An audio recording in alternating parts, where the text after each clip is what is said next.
And you're broadcasting. Oh, I can hear you too. Okay. Hello, everyone. We're going to start in 1 minute. Can you please put on the chat from where are you listening, your name, your organization?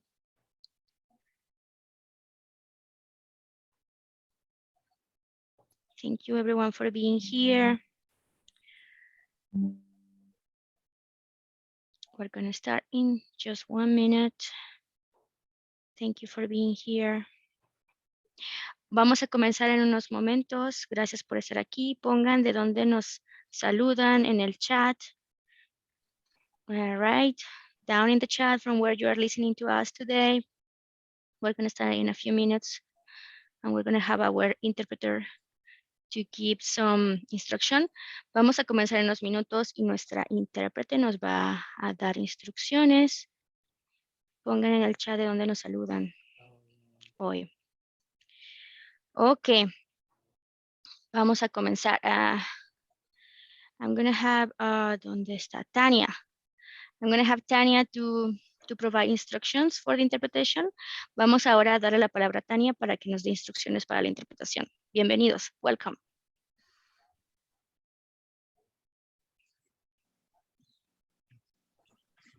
Hola, Tania.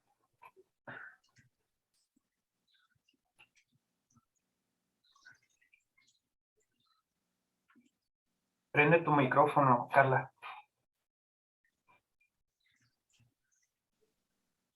Tania está dando las instrucciones en español y ahorita damos las instrucciones en inglés, por eso no es, that's why you're not listening. Ah, ok, yo dije, bueno, pues qué onda. Go ahead, Tania. Technical problems, it's okay.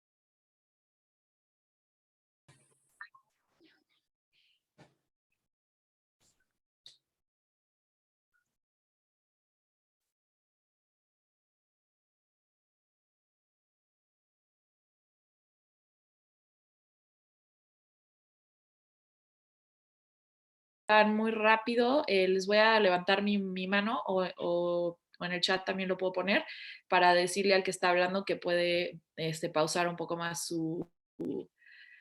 cuando esté hablando. Así que eso es todo.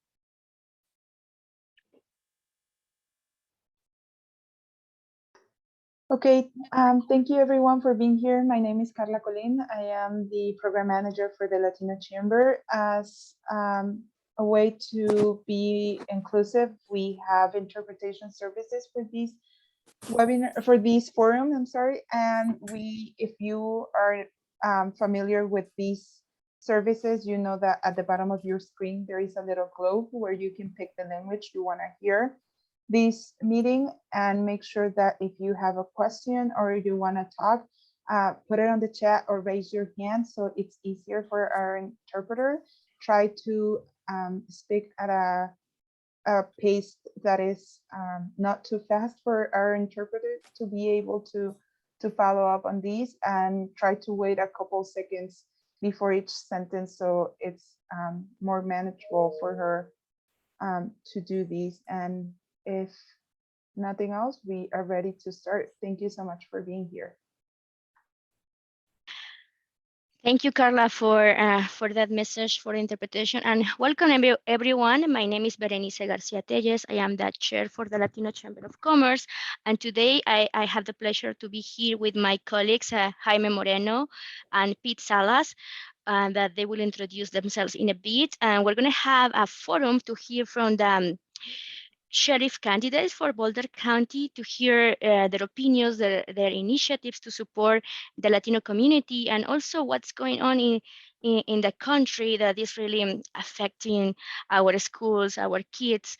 And yeah, now I will have Jaime Moreno to introduce himself before we move. Hola a todos. Go ahead, Jaime. Welcome. Thank you for being here. This is gonna create. Jaime, you're on mute, I believe. No. Can you hear me now? Okay. Can you hear me? Yeah. Sí. Hola a todos, bienvenidos. Gracias for being here. We're gonna have some really good information from you. We have two candidates today. We're gonna be listening from them, their thoughts about the community, how they're gonna be better taking care of our communities. So if you have any questions, feel free to send them to us. We're gonna be participating with you with the forum. So feel free to ask any questions. Thank you, Jaime. Now we have Pete Salas.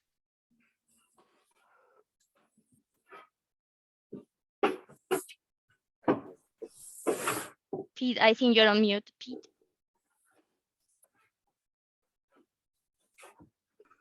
Yeah, I didn't know that if we were going to have a word from the candidates first or move right into the questions. Yeah, we just want, well, everyone knows Pete. He's a community leader with us, and he will be participating with us today.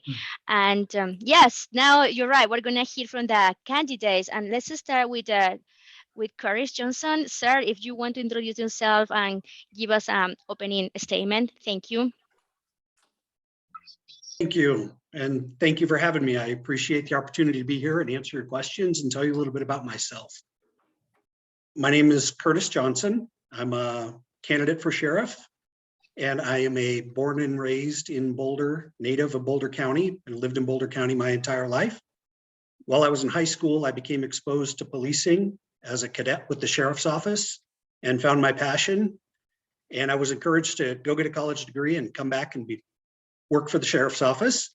I left town and got a Bachelor of Arts in American Politics and Government, and then pursued a master's degree in public administration in Washington, D.C. And in 1993, I came back to Boulder and began my career with the Boulder Police Department, where I worked for 27 and a half years. Started as a patrol officer, and in 2021, I left the Boulder Police Department at the rank of deputy chief after serving the city of Boulder. And I went to work for Joe Pelly at the sheriff's office in March of 2021. And I've been working there for the last 15 months, which has given me a great, unique opportunity to bring my outside perspective to the sheriff's office while learning the organization and running for the office of sheriff.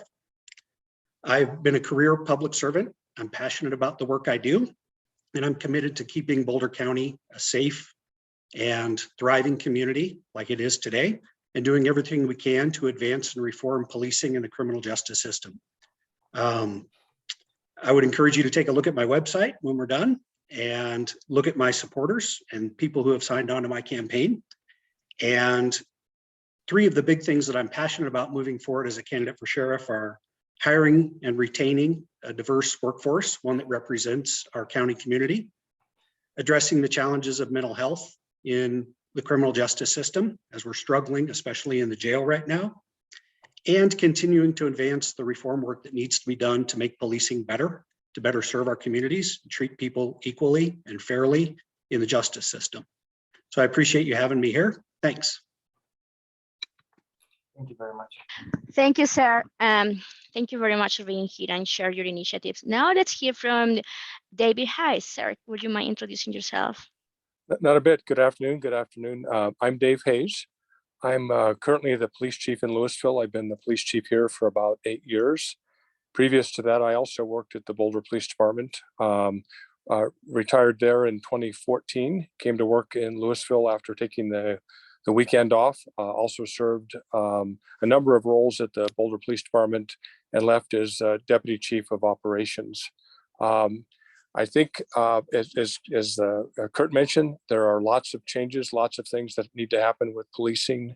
I think we all kind of got lulled into a little bit of, we kind of know what's best for our communities. And I think what we've found out is that we don't always know what our community's needs and wants are.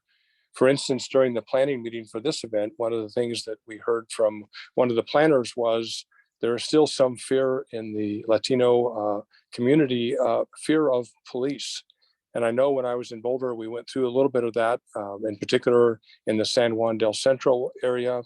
The folklore was that you didn't call the police or the fire department, and that you didn't do so because there would be some charge for that.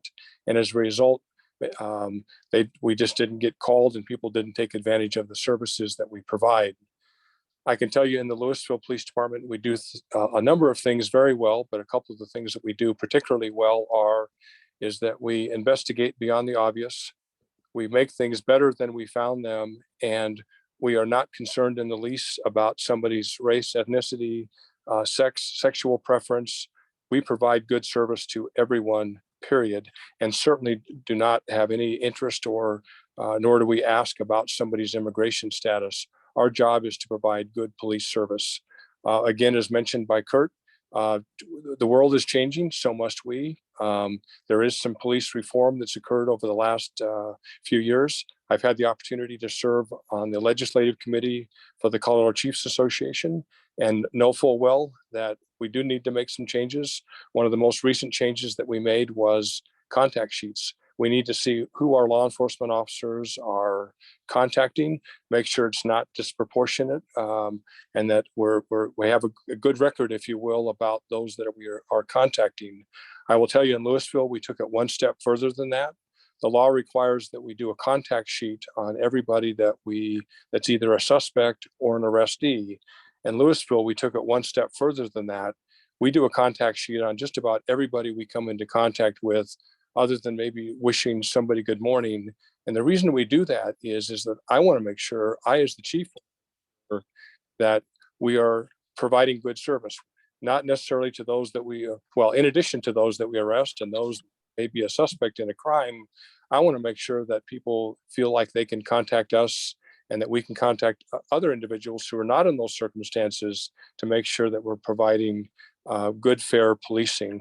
Also, I have an interest and a concern to make sure that our workforce matches our population.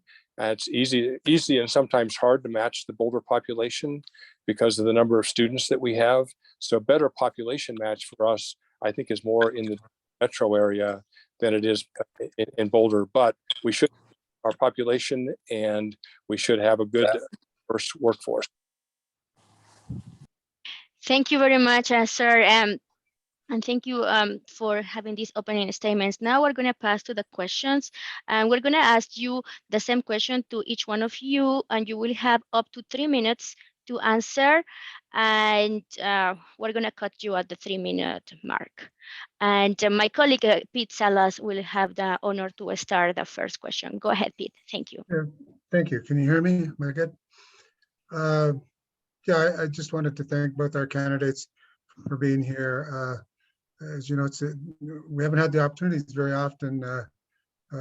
Sheriff Pelley's been in his office for a long time, and I think most of us have had an opportunity one time or another to work with him. So it's good to have you both here, and I appreciate you taking the time to answer our questions. I had my first question here is actually a 4-part question, and so I'm hoping that you can take this any way you want. But here's the context. At any given time, around 30% of the inmates incarcerated in Boulder County Jail are Hispanic Latinos, not counting those who are released on bond. And as you know, approximately 14 or 15% of the county population is Hispanic Latino. And in our opinion, Latinos are disproportionately represented in the jail. So the question is this: what do you attribute this disparity to? Would you agree or disagree by any definition that Latinos may be subject to mass incarceration in Boulder County? What do you see as the problems with this incarceration of Latinos in Boulder County? And what, if anything, will you as Boulder County Sheriff do to mitigate this disparity? I know that's a mouthful and a lot, but it's one of the concerns that we have in the community around, and maybe speaks to the issue that was mentioned earlier about community fears of some of the law enforcement. Thank you, Pete. Let's start with David. Sure, I'm happy to start. Thank you. So lots of questions there, and please remind me if I've missed any pieces of that. That is of concern. I've got the jail numbers. We asked the sheriff's office for a particular day, and we picked May 11th. And on that particular day, the jail population, the Hispanic population of the jail was 14.7%. Now that's, again, it's a single day. Some that I don't have information on all of the charges for everybody that's in the jail, but I think the jail is really designed to make sure that number one, the community is safe, the victim is safe, and that the person is going to make a court appearance, and that the person also has available services, kind of pretrial services when they are released from jail. It's not supposed to be meant as punishment. The idea is it's supposed to have a balance to it. So it's the system, it's the defendant, and it's also based on concern or safety of the victim and the community at large. So with all those things being present, we also want to make sure that defendants make their court appearance. So another factor perhaps for keeping somebody in jail would be a history of any failure to appear. And of course, the more serious charges, sometimes individuals are held without bond or have a high cash bond, but it is not designed, should not be used as a punishment. It should be a way to document the arrest and then put whatever bond or pretrial conditions are appropriate to help the person as they go through the system. The other, sometimes what happens though is that if we have, as we've done in COVID, with the jail shut down, there are people that can't go to the jail or the jail won't accept. That creates an interesting problem in and of itself. The system doesn't work without a defendant. And so if you're the victim of a crime, regardless of who was arrested or their race or ethnicity, if they can't go to the jail and they can't be arrested and also fail to appear, then that victim can't even be the victim of a crime. They can't make a victim impact statement. They're not eligible for restitution. So it is important that people make their court dates and their court appearances. In terms of making sure that there's a balance, it's probably more of an art than there is of a science. I think that we need to make sure that our bond commissioners are treating people fairly, that we're not unnecessarily arresting people, not unnecessarily holding on to people, that we use the criteria and the sheets that our bond commissioners use. And again, watching those numbers like we watch those contact sheets to make sure that a bond commissioner or a particular law enforcement agency is not making an inordinate amount of arrests or arrests that seem to be out of the ordinary for a particular group of individuals, male, female, race or ethnicity, factored in as well. So I've answered most of your question, but Sir, you are out of time. Okay, thank you. Now let's go with Curtis. Thank you. So having worked at the sheriff's office for the last 15 months, keeping an eye on jail data and what the jail looks like is something that's important to me. It is our biggest challenge at the sheriff's office. We operate basically a small city and currently have almost 400 people residing in the jail that we're responsible for, and we take that very seriously. Historically, over the last year or two, the numbers would indicate that they're pretty close to what Dave's snapshot number gave you. Somewhere between 14 and 18% of the jail population typically is of Hispanic ethnicity as they identify. And, when you talk about what do we attribute disparities in the criminal justice system to and in the jail, I think the first thing we have to do is address the inherent biases that exist in the criminal justice system. And as a leader of the sheriff's office, that begins with teaching and training our deputies about those biases and making sure that they're using discretion and enforcing the law fairly and equitably amongst our community, and making sure that we're not over enforcing against certain populations in our community, and making a concerted effort to address that at the line level on the road. when you mention demographic reporting that was required by the state as of Senate Bill 217 about 2 years ago, we were fortunate when I worked for the city of Boulder that we began that program a few years prior to it being law. And we learned a lot about the demographics of Boulder County, how those numbers play. And the other challenge for us is that on any given day, sometimes as much as half of the population in the jail is not Boulder County residents. They're people from other counties and communities that are in our facility. And so for me, I think the most important thing that we can do is take a really close look at the data and use professionals or people in the university community to help us really analyze that data, to make meaningful outcomes from it, and involve communities like yours to make sure that we are being equitable and help us address the issues in the jail and with incarceration. And as we continue to evolve the criminal justice system and policing, work with all of those factors in mind and be very mindful of the data as it reflects the jail rates, how we get people out of jail, as was previously mentioned, and make sure that we're being fair across the board. Thanks. Thank you. Now I have my colleague Jaime Moreno to ask the second question. Okay, so I'm gonna follow up the same order. David, I'm gonna read, and then I'm gonna ask David, and then after that, Curtis, if that's okay with you guys. So these are long one too. I'm gonna read it as much as the best proper manner for you guys, because it's a long one too. So there's a lot of questions involved in the same sentence, in the same question. So here's what we want to know. Do you believe that sheriff should be elected or appointed? Once elected, a Colorado County sheriff has the power over the jail and policing in the county, and they can pretty much do what he or she pleases without much accountability.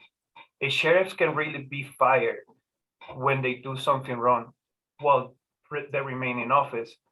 And those most liable to complain about the sheriffs are inmates and those accused of crimes. They have trouble gaining the public's ear.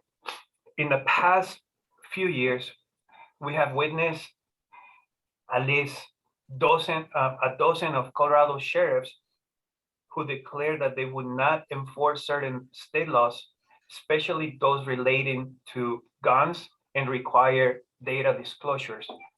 So the question is, do you believe that electing a county sheriff on a partisan basis is outdated?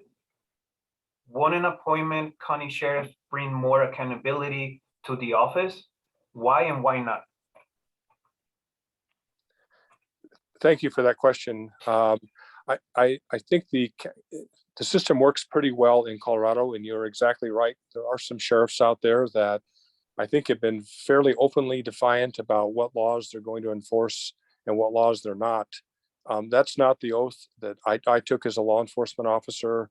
Our job is to follow the law, and our job is, if you have a concern about the law, both the Sheriff's Association and the Chiefs Association have a legislative committee. We need to work with our lawmakers, and if there's a question or concern about it, then address it with our lawmakers.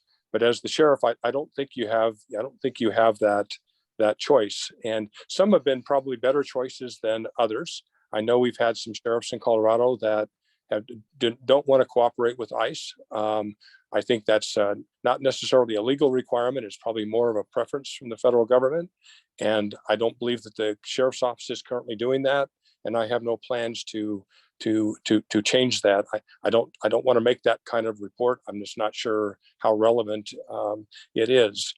I think we do have a good system. As you know, we have two major party system, and we also have a large number of independents registered in Boulder County. So I think people do get a choice of who their sheriff is. If the sheriff is not doing his or her job, then there's an old antiquated statute in Colorado that says the only person that can arrest the sheriff is the coroner of all people. But we've also got a strong district attorney's office in most of our counties. Michael Doherty is our current district attorney. And I think if something was that far amiss, I think Michael Doherty would step in, or the state would step in And I think if worst comes to worst, I think that there probably you could do a recall petition for a sheriff and remove him or her from office. On the other hand, or with that said, sheriff's officers are supposed to be nonpartisan. Our job is to protect the constitutional rights of all, and all meaning defendants, arrestees, victims, witnesses, people that live, work, and play in Boulder County. Our job is to protect the constitutional rights of all.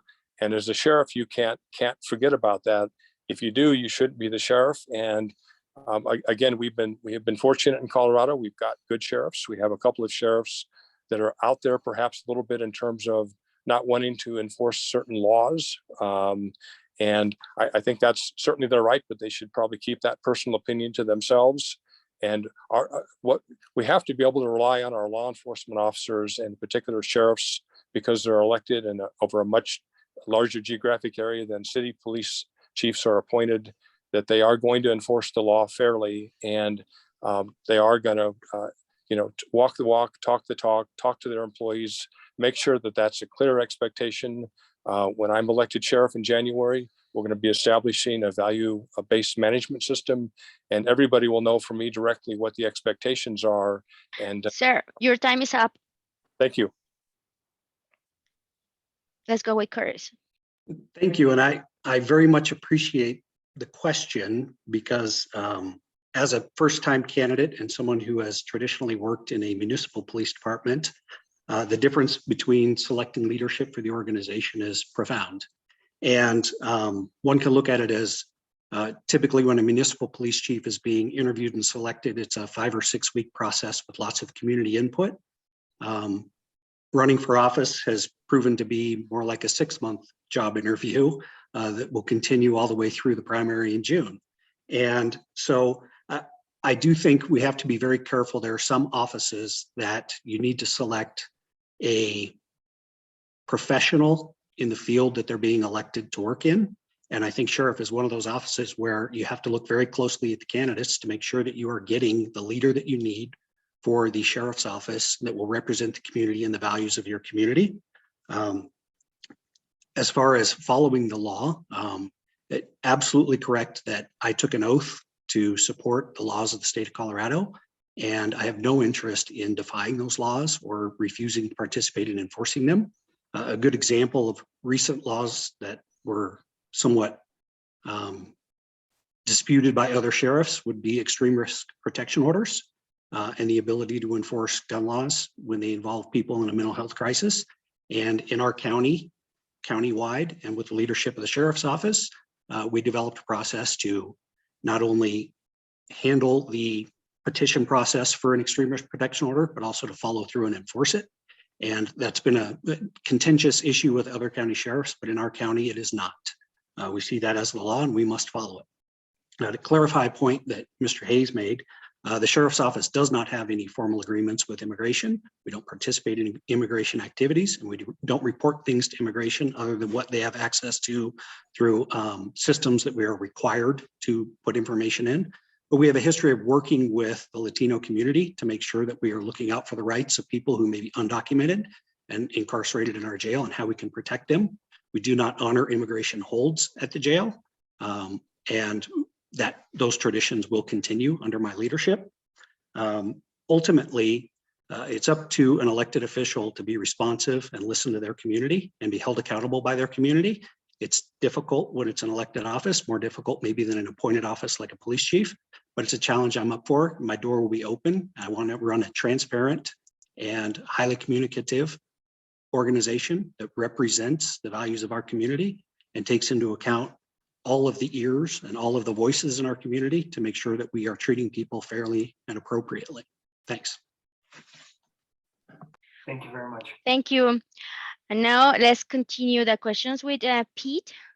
And first, we're going to do this time Curtis first and then David.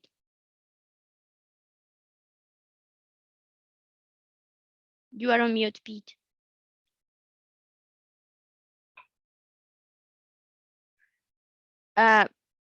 Sorry, I had to deal with something here. Yeah, the question I have, again, thank you, relative to the Boulder County Sheriff's Office budget I believe the sheriff's office budget is it's around $60+ million. And within the department, you have a couple hundred employees. And the question I have is, what experience do you have working with big budgets, and how are you equipped to handle what is we consider a rather large budget here in Boulder County? Let's go with Curtis. Thanks, Pete. So you are correct. The sheriff's office budget is a little over $60 million. And we currently are authorized about 460 employees. So it's a very large organization. We're not the biggest county office, but we are a major player. I happen to be fortunate to be currently just starting my second budget cycle working for the county. So I've become very familiar with the budget process. And the budget process at the county level is a little bit unique because as an elected official, the sheriff has some autonomy over how they run their organization, but they are dependent on partnership with the county commissioners and having a good collaborative working relationship with the county commissioners for budget dollars. As well, the sheriff's office has millions of dollars in grants that we receive to support different programs. The majority of those programs are within the jail and require a lot of activity and a lot of reporting. And we're always looking for other funding sources because, as I'm sure all of you are aware, the needs always outweigh the funding that is sometimes available. And we're facing a bit of a budget challenge for 2023 because of the impact of the fires on property taxes and the devalued properties, about 1,100 homes that will be taxed at a lower rate, as well as some recent legislation in the state Senate that changes how property tax dollars will be used by counties. And so I come from an organization originally that had about a $34 million budget. So I'm familiar with large budgets. The largest portion of the sheriff's office budget is really personnel dollars, paying people. People are the most expensive part of the organization, and therefore they should be the most valued part of the organization as a leader and taking care of our people and making sure they're supported in the organization. I'm not a budget expert or an accounting expert, but fortunately we have a talented staff at the sheriff's office that we rely on and that we give authority to make budget and spending decisions, and that we trust people to help us guide our budgeting dollars. So having worked in large organizations, led large groups of people, and currently being involved in the budget process at the county, I think I'm extremely familiar with and extremely knowledgeable and ready to go to take on the challenge of running the sheriff's office as your next sheriff and making sure that we are responsible and spend the $60 million that were allocated by the county commissioners appropriately and wisely. Thanks. Thank you. Let's go with David. Yeah, thank you for the opportunity to answer that question as well. I'm responsible for our budget in the city of Louisville for the police department, generally about $7 million. Kurt is correct. Most of that budget goes to personnel costs to make sure that we hire and retain the right people. A little bit more complicated at the sheriff's office because of the jail and also emergency services, which I'll come back to here in a second. Like Kurt, I also worked for the city of Boulder Police Department, where we had a $40 million budget. I spent significant amount of time in our administrative services division, where I oversaw the police department's budget officer and budget staff. So it is give and take. It is making sure that you have what you need to provide the services that you want to provide. We want to make sure that we provide community input. And then we also know and have to realize that, like a city council, our county commissioners have a lot of competing interests, and that they have lots of things they're trying to balance. So it can't be just about one organization or another. We want to make sure that we've got a good relationship with the county commissioners. And if we have a new idea, a new program we want to try, we should make a budget request for that. I think that as important as our employees, we also know that because we house people in the jail, we need to make sure that they're safe and that they have health care and other needs that they have 24/7. So there are at least a couple of big entity or big parts of the sheriff's office that those budget amounts are pretty set. In addition to that, we also will be funding emergency services. As we know, we just went through a catastrophic fire in Boulder County, Louisville, and in Superior. And we've got to put some more money towards that. And this would be an opportune time for us to put more money in emergency services. We need to improve our emergency alert notification system and other related things. We also, will be a question eventually for the new sheriff to deal with in terms of who pays for dispatching services, how do we provide dispatching services. So I think and hope over time that our budget will increase. There'll be plenty of justification for that, but we need to make sure that our community and those who visit our community are safe. Again, like Kurt, I'm not a budget expert. We've got some budget staff here in the city of Louisville, had some professional budget staff at the Boulder Police Department, but I am involved enough in the one in Louisville citywide and the one in the city of Boulder that I know the process. And again, I know it's give or take, and we have to ask for what we need, and we don't ask for what we don't need. Thank you. And just for both of you, I hope that within that budget, you include like outreach strategies, especially if you want to diversify your workforce and have more Latinos in law enforcement. What brings me to, I had the pleasure to ask you the next question. So what is your engagement, community engagement strategy, especially with the Latino community? And how are you planning what I just mentioned to increase or to outreach schools, colleges, to have more Latinos in law enforcement? Let's start with Curtis.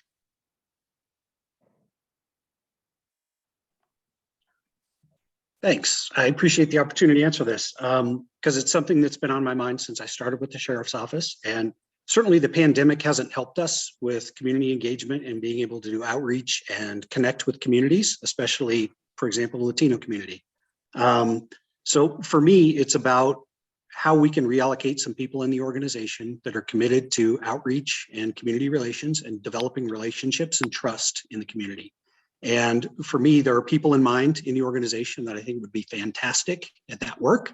And what I'd like to do is set aside at least 2 employees whose really full-time jobs would be connecting with communities, and especially connecting with communities that are traditionally underserved by the sheriff's office and communities that we want to recruit from to, as you mentioned, increase diversity in our organization and bring people into policing as a profession so that they can represent their community as law enforcement officers or employees in the jail. We do annual events where we outreach with the community. And last year we were able to do National Night Out again, which is the first Tuesday in August every year. And we had a very successful event at a manufactured housing development in Boulder County that was very well received. And we also engaged the community through our cadet program to try to recruit and develop young people who are interested in policing. A great success story that I'll share with you is a young man named Arturo Barenas who grew up in Boulder County. He's first generation American, was born in America, but his parents immigrated here years ago. He is bilingual, connected with the community, and wants to be a police officer. He joined our cadet program several years ago and found a passion for policing. And he'll be starting the police academy in about a month. And with the intent of completing the academy and becoming a deputy. And it's the greatest benefit that we have to recruiting diversity is people want to work with people who are like them. We find that when we're recruiting women, we find that when we're recruiting people of color, that the more we can broaden the scope of people in our organization, that people feel comfortable and have peers that are like them, the better we can do. And the better recruiting we can do with success stories like Arturo, where once we get him trained and hired as a deputy, we can use him as a resource to help us pull more people into the organization and diversify the people that are working for us. Thanks. Thank you, sir. Let's go with David. Yeah, thank you. And like is suggested by Kurt, COVID has been tough in terms of recruiting and getting out there. One of the things that I am in support of is that we do need to get officers back into the Boulder Valley School District. I think that there was certainly some misperceptions and maybe even some missteps on the part of some officers in our school district, but that's where we made contact with the kids. We have school resource officers in the Louisville Police Department that have now been here for a number of years, and they're seeing kids that they had when they were they had the kid who's now had a kid, and they see them now living and doing well in Louisville. So we do need to get officers back in the schools. The other thing that I would do is I don't know that I like the idea is of having just a couple of people do recruiting. I think that's all of our jobs. I think it's from the sheriff's job on down. We need to make sure that our staff knows what we're looking for, who we're looking for, the qualities that we're looking for, and then make recommendations or suggestions. We can certainly have a couple of people maybe do some kind of a part of a recruiting team, but it's all of our job. And the one that did really well at it in Boulder County was a classmate of mine from the police academy, and that was Chief Mike Butler in Longmont. He would go on his Sunday morning walks through various communities in Longmont and talk to people and have information exchanges with people and let people get to know him as a person. That's what I'm going to expect from the sheriff's deputies, is that we are not apart from the community. We are part of the community, and I want people not to be afraid of us. One of the questions that came up in one of our planning sessions, or the planning session for this event, is that there is still a fear amongst the Latino community, a fear of police. We have to hit that or address that head on. We don't want people afraid of us. We want people to be able to talk with us, share information with us. And how do we best do that? The way we best do that is we get officers, the sheriff included, and on down the line in our communities and having conversations with people, going to community events, participating in community events. In particular, in the city of Louisville, we do 2 annual cleanups in our community. It can be anybody that needs help in our community, and volunteers from Ascent Church and volunteers from the police department. We get out twice a year. People sign up if they need some extra help in their yard or their neighbor in their neighborhood, and we go and help with yard cleanups. That's what helps people see us as human beings. That's what helps people connect with us. And again, you're just out in the community. We can refine that with a couple people, perhaps, maybe doing some recruiting fairs or whatever. But it's people are watching how we treat people on a day-to-day basis, how our deputies are going to treat people on a day-to-day basis, and that's what's going to help us recruit. Again, we should be matching our community the best we can. And I think we almost have to look at the Denver numbers to see what the population is there.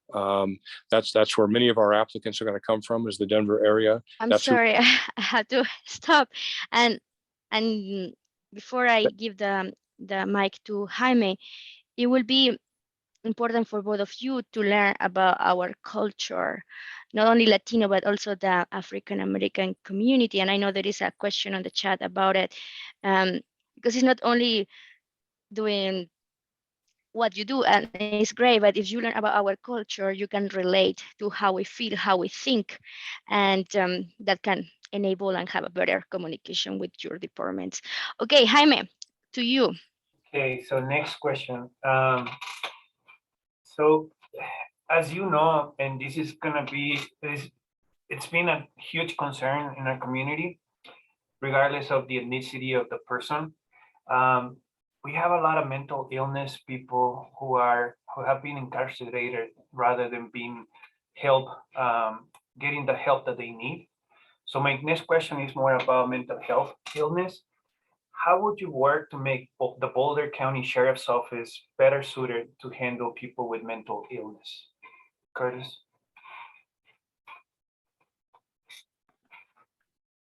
Thanks. You're welcome. So as I mentioned earlier, probably the biggest challenge at the Boulder County Jail right now is that on any given day, 60 to 70% of the people in the jail have a diagnosed mental illness. And for many of those people, jail is not the right place for them to receive the treatment and help that they need. And so we've already begun this work, and I've already formed a partnership with state legislators who have the ability to help us find better solutions than incarceration for people who have behavioral health crisis, behavioral health issues in their lives.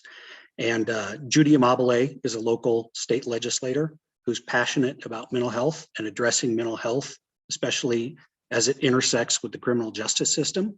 And this year she was able to pass a number of bills to help us move people with mental illness out of the jail setting, or at least provide them the support and help that they need.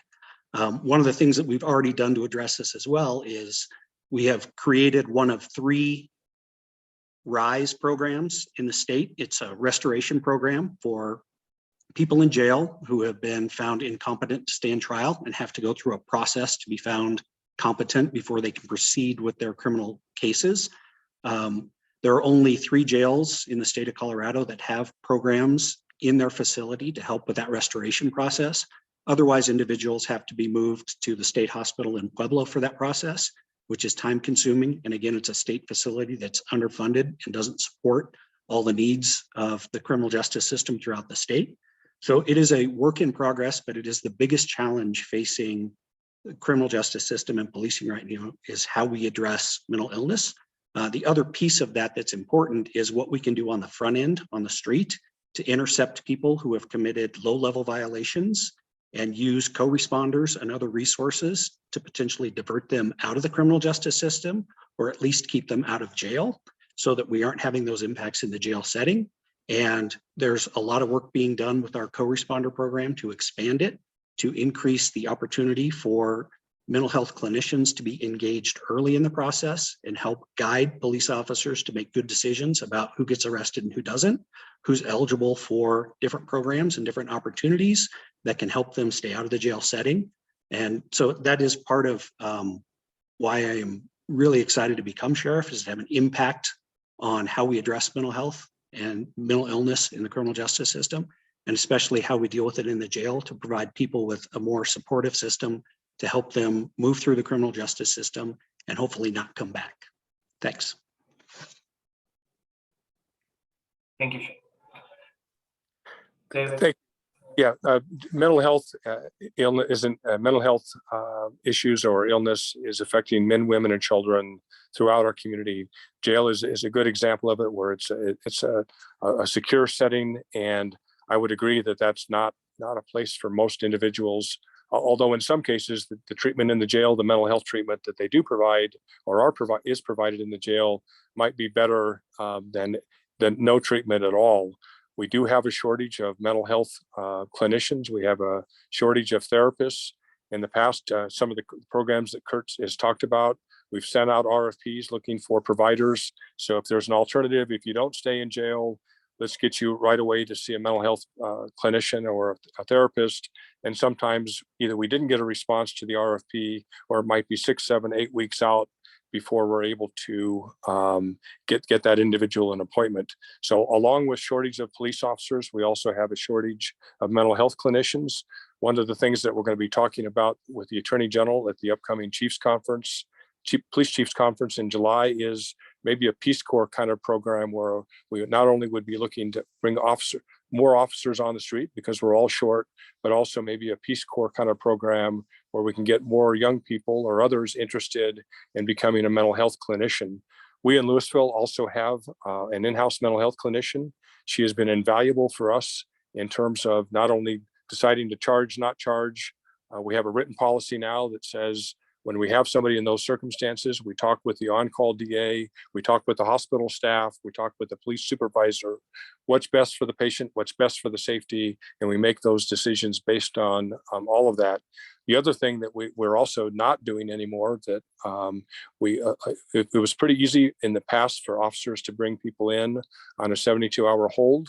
We know that statistics would say that the suicide risk even goes up after you're released from a 72-hour hold. So one of the things that the clinician has helped us with is not everybody needs to go in on a 72-hour hold. We need to find some alternatives to that as well. And for those of you that may be familiar with the system, you may get taken in on a 72-hour hold, maybe when you're in crisis, but when you get out or 72 hours later, there's going to be a big bill in the mail for you. So we do need to figure out alternatives. What I'm going to do as the sheriff is I'm going to bring in all the affected people in the room. We're going to decide what we can count on each other for. That's places of worship, that's the community, that's the Latino community, and go on down the list. What can we count on each other for? And figure out what next steps are. What we're doing now, unfortunately, a lot of good, well-intended people, but we're playing a little bit of a game of whack-a-mole. So we don't want to take people in on 72-hour holds anymore. The hospitals are having trouble finding staff, at least at Centennial Peaks they are. Then they go to the emergency room, and sometimes they're waiting for 2 or 3 days for a bed to surface.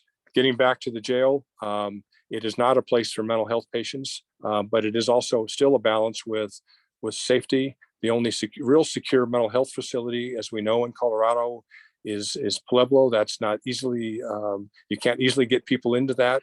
And I'm so, sorry, I have to stop. 3 minutes past, okay. and this is the last question. Then we're gonna take I'm gonna give you only 2 minutes to answer this one. I know it's we could have like an hour talking about the next question, but I also want to have people in our audience to get to answer their questions. So let's start this time with David. What's your position on gun control and school shootings? Yes, thank you for that. Yes, yet another tragedy in the great state of Texas. One of several in my career and most of our lifetimes. I think that we do need to address gun control. Unfortunately, I'm not sure it's going to come from Washington. The state legislatures are now, their session is over with. So unless the governor brings them back, they won't be addressing it till next January. There are a number of cities in Boulder County, and including Boulder County commissioners are considering some additional gun control measures.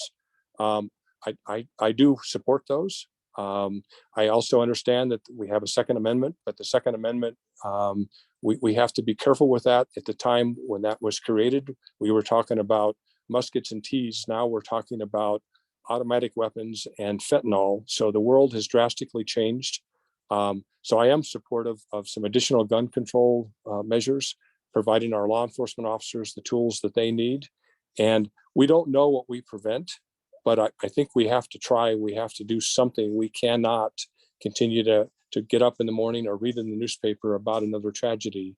And that's that town, small community in the great state of Texas. They lost a whole generation as a result of that shooting. We have to do something. So as the sheriff and as a citizen, and as a father, we need to do something. We don't know whether it's going to work yet, but we do need to further refine in terms of who can purchase a gun, the waiting period, those kind of things. It's just not going to happen anywhere else, or doesn't appear to be happening at the national level. So I'm proud to support our cities and county commissioners in Boulder that we are going to take some steps. I believe our elected officials are going to take some steps. And I think we just need to do something. It's just what we're doing now just is not working. Part and parcel to that also is mental health. That also has to get addressed. The number of individuals that we've recently read about, including the individual yesterday, all had some mental health issues, whether it was a lack of availability or their unwillingness to go and see somebody, or somebody wanting to report that this individual was having some difficulty. We also have to get past that. It's kind of, if you see somebody that's in crisis like that, you need to let somebody know so that the law enforcement officers or our co-responder models, somebody can reach out and try to prevent some of these tragedies that are occurring. So I guess to sum it up, we are going to have some additional controls on firearms. That I'm not saying gun control. I'm not saying violating the Second Amendment. You know, that nobody can have any guns, but there are some loopholes now that we need to close, including a loophole in our court system versus as they communicate with the Colorado Bureau of Investigation. There are still some cases that slip by, and I think we have people that are otherwise that may be eligible to buy guns that shouldn't be eligible. Thank you. Let's go now with Chris. Thanks. You're not going to hear a whole lot different. I too was always a firm believer that the best gun laws would come at the federal level, but it's clear that our federal government is failing to act. When you bring that down to the state level, even our state legislators struggle to pass bills that effectively control guns in our community. I am all for common sense gun control measures. I've been endorsed by Colorado Ceasefire, which was started by the father of a victim of the Columbine shooting, which is over 20 years ago. And we've still not effectively done anything to keep gun violence out of our communities, especially with mass shootings. And we've experienced it locally just over a year ago at our King Superstore in Table Mesa. And that impacted us directly and negatively. So there's work to be done. And I certainly understand the passion behind local gun laws because many communities see a failure to act at the state and federal levels, and they're taking it upon themselves to make a difference in their communities. It's a challenging issue, especially in Colorado, where we have divided partisan politics, and we have a history of kind of being the West, where guns are part of the culture. But I think we can balance that and advocate for laws that support keeping guns out of the hands of people who are mentally ill, keeping guns out of the hands of people with criminal convictions that should prevent them from having guns, and doing a better job of trying to keep our community safe by limiting access to guns. And even more importantly, making sure that we have appropriate gun safety laws. We had a recent tragedy in the town of Frederick where a 3-year-old was killed by a handgun that was left unattended. And so we all need to work together to keep our community safe, and common sense, smart gun control, and effectively regulating who has access to guns is important to me. And as sheriff, I'll advocate for that, and I'll work with the state legislature to continue to push, even though there's resistance from other parts of the state. Thanks. Thank you both of you. And now that is a very important issue, and it was very critical for you guys to share your views. And now let's have Carla, who will help me with the questions on the chat. And for this question, you guys will have only 1 minute because we're running out of time. Yeah, thank you, Bere, and thank you both of you for your perspective on that issue, especially after what we saw yesterday.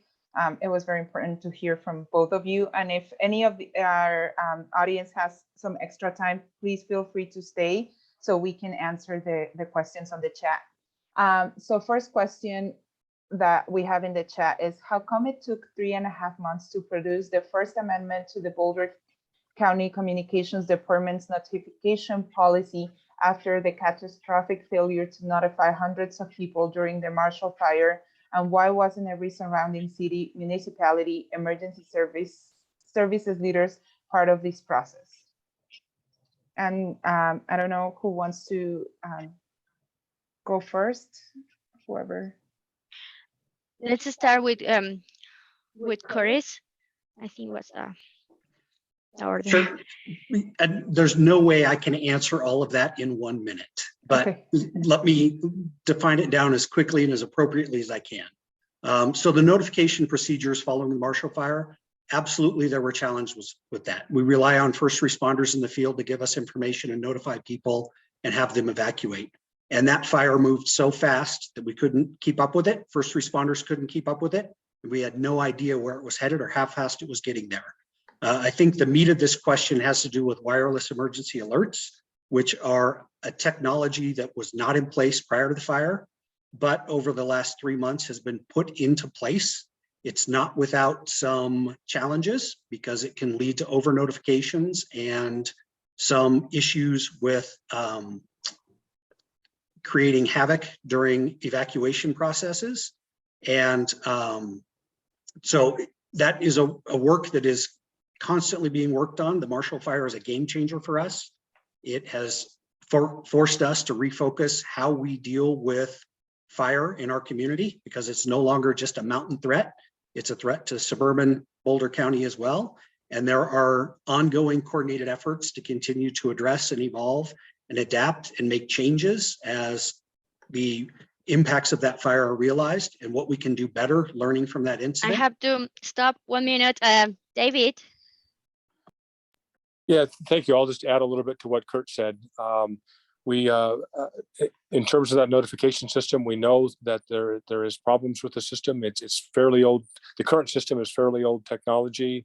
There's a new system that Kurt referred to. It also has some issues. The other thing that we uncovered or discovered, if you will, is that we don't have current polygons drawn in the system that allow for a kind of a timely and orderly evacuation of our communities. We're in the process of doing that now. Again, not ever anticipating that we would have wildfires in the eastern part of the county or east of Broadway, if you will. We're working on that. The city of Louisville police and fire departments are putting together a tabletop exercise in a couple of weeks to talk about lessons learned, what we may do next time. And then as important as all of this, there is also the weather factor to all of this, how the weather affects fire in particular, and what we can learn from the National Weather Service, what we need to ask for. And again, we're going to be addressing that. I have to stop. Sorry, 1 minute. Yeah, I mean, climate change is really playing a big role in this this stuff that is happening with the fires. And now let's have the second question on the chat, Carla. Yes, so we have a question in the chat that says, how do you promote diversity, equity, and inclusion in your personal lives? And along with that, do you say Black Lives Matter? And let's start with David this time. So in my personal life, I treat everybody with respect. I'm kind to everybody. I think we all have some bias, and it's something that we all have to work with, some kind of implicit bias. So I've taken a number of training classes on how to best recognize that. And again, I think maybe the golden rule is that you want to treat people like you would like to be treated.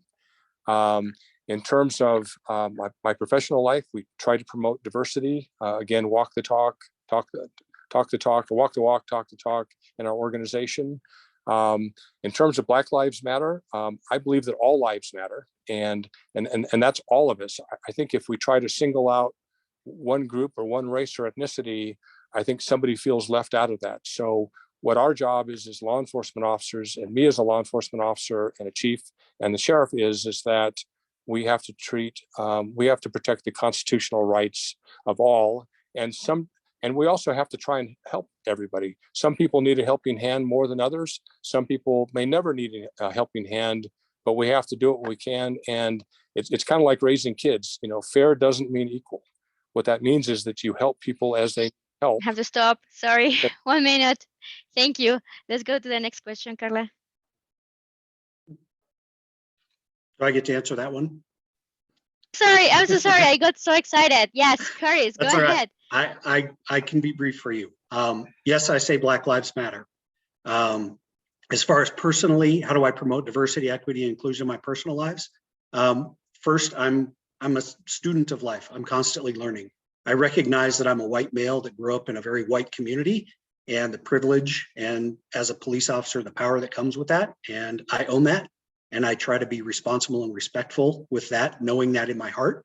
I try to learn about other communities and cultures, engage with them, build relationships, and try to make sure that I am a good listener when it comes to people who are different than me, and actively involve them in my lives.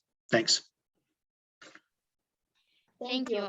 And now, yes, Carla, let's go to the next question. Thank you for your patience. Yeah, thank you. So we have the next question is, do you recognize that rates of disproportionate discipline for students of Colorado that have led to the school to prison pipeline that SROs engage in? And I'm sorry, yeah, that was the question. I thought I skipped one, but why don't we start with Curtis this time?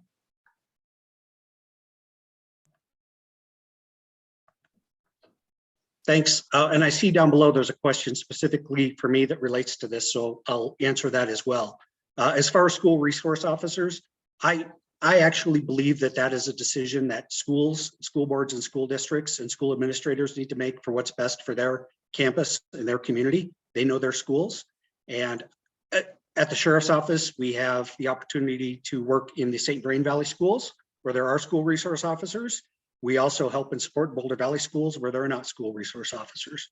So we are happy to participate with school resource officers if the school community wants us in their building and wants to partner with us. But I think that decision is best left to the people who are in charge of the schools, and we'll support them with their decisions. With regards to disproportionate discipline, that has gone all over the map. I have worked with school resource officers who haven't made an arrest in 4 years of working in a school because they found other ways to handle school problems. I also recognize, though, that nationally there are challenges with school resource officers engaging students and disciplining them in a way that can lead to criminal justice sanctions that are unfair or inappropriate for students.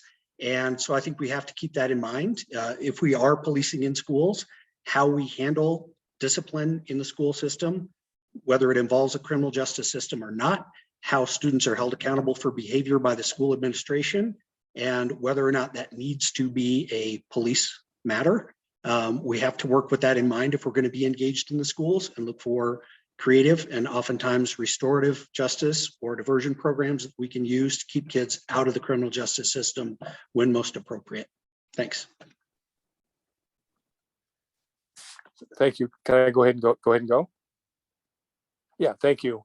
So as most of you know, Boulder Valley Schools decided not to have school resource officers in their schools.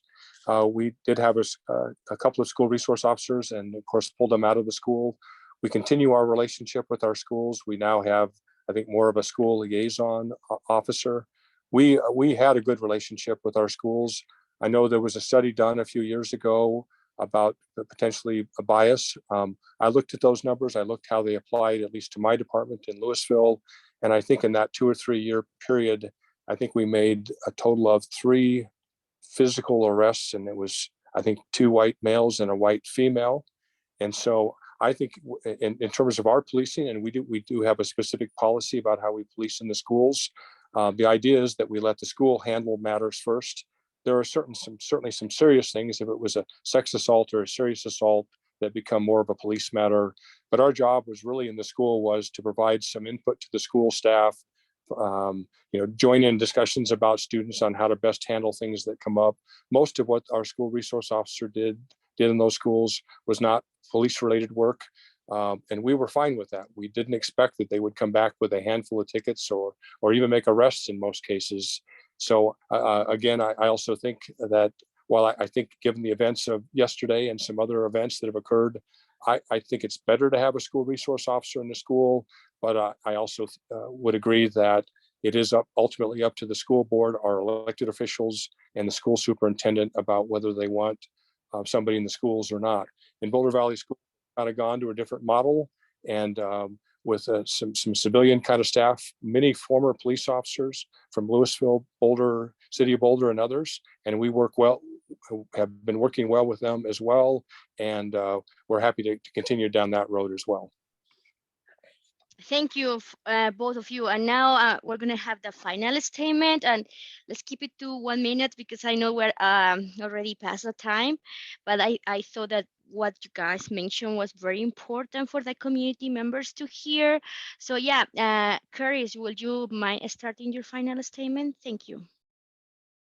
Sure. First, thank you again for having me here to speak with you today. I appreciate the opportunity.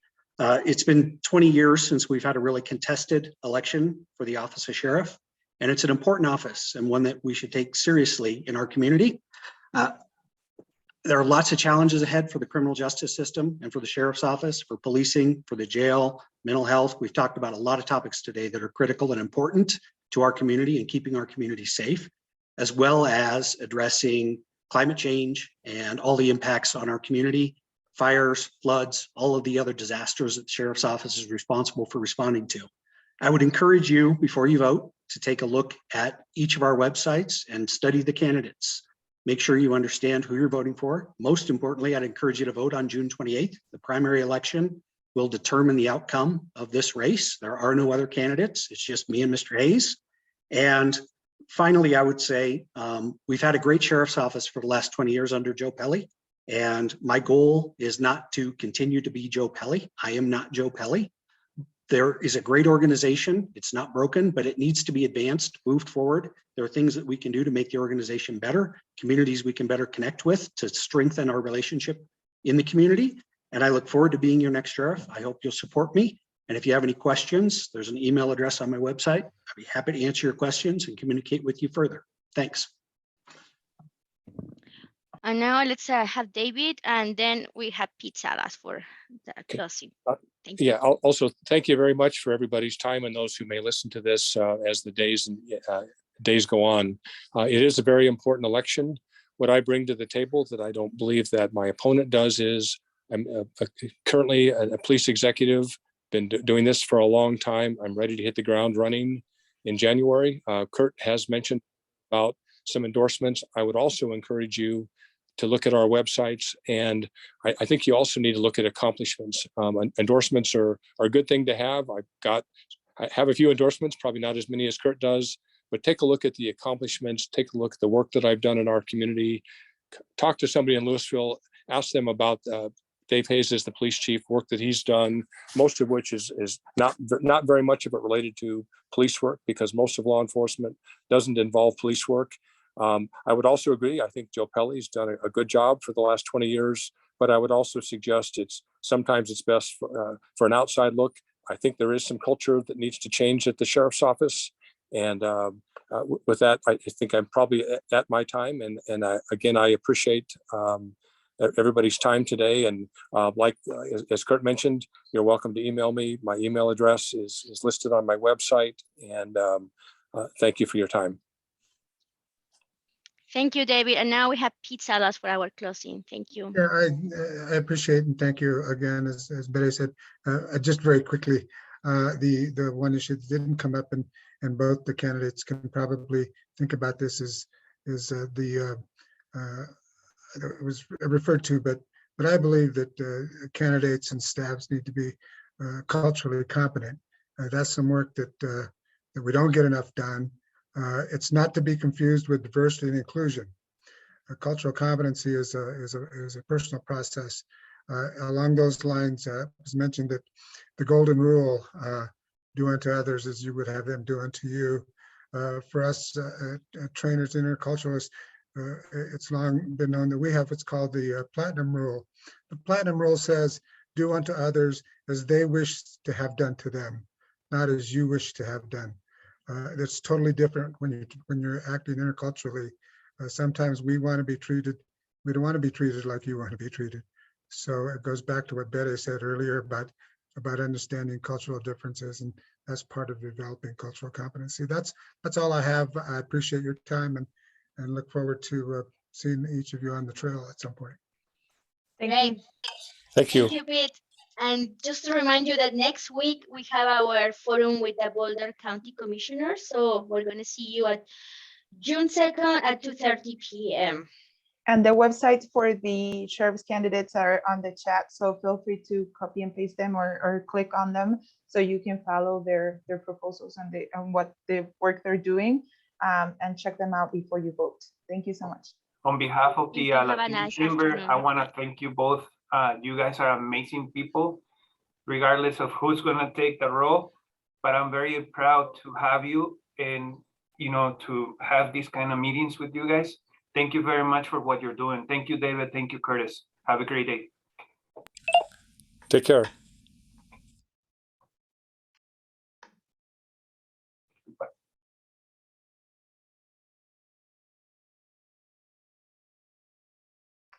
Gracias, Tania. Thank you to our great interpreter, Tania. Let me stop the. Nos vemos, Carla. Bye, Bere. Gracias, Tania. Yes. Gracias. Sí, gracias a ti. Ay, no me puedo salir. Espérate.